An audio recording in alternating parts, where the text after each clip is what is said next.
Suspect sa pagpatay sa mag-asawang pinaslang sa loob ng Victory Liner, sariling anak ng yumaong babae. Isang maalab na araw sa Minuli, Caranglan, Nueva Ecija, nag-ugat ang trahedyang nagdadala ng lungkot at kahindik-hindik na pangyayari.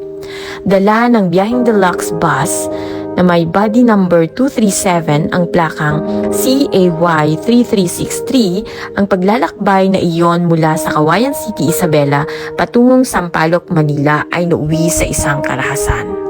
Sa mga upuan sa harap ng bus ay makikita ang matandang 60 anyos na si Gloria Quiliano mula sa Barangay Santa Luciana, Cauayan City, Isabela. Kasama ang kanyang kasintahang lalaki na edad 55 anyos na taga Coronadal, South Cotabato ay nagtaglay ng matindi at di makakalimutang karanasan. Habang sila'y naglalakbay, hindi inaasahan ang masamang palad na naghihintay sa kanilang pagdating. Dalawang lalaki ang misteryosong nakaupo sa likuran ng bus ang biglang pumara nang sila ay nakarating sa Minuli, Caranglan.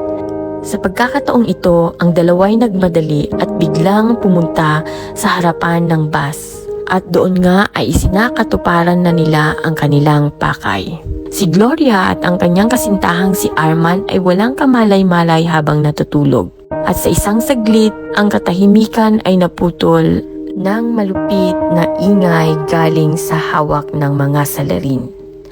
Ang mga salarin ay parehong naka-camouflage short ay agad na bumaba ng bus pagkatapos ng kanilang mabilisang pag-atake. Habang lumilipas ang oras mula nang mangyari ang mapaminsalang insidente, unti-unting lumulutang ang pangalan ng anak ni Gloria, isang pangyayari na nagdadagdag ng intriga sa misteryosong pamamaril. Ang anak na ito di umano ay may legal na kasong kasalukuyan nasa sentro ng investigasyon.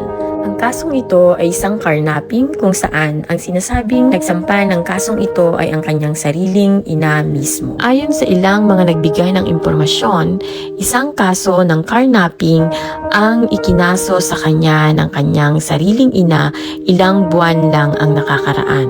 Ang tiyak na dahilan na sa likod ng kanyang nakasangkutan ay patuloy pang isinasailalim sa masusing pagsusuri ang mga investigador. Ang pagiging suspect ng sariling anak ng babae ay nagbibigay daan sa mga teorya at motibo. Kung ito ba'y may kinalaman sa legal na usapin at may ibang dahilan na tila hindi pa malinaw.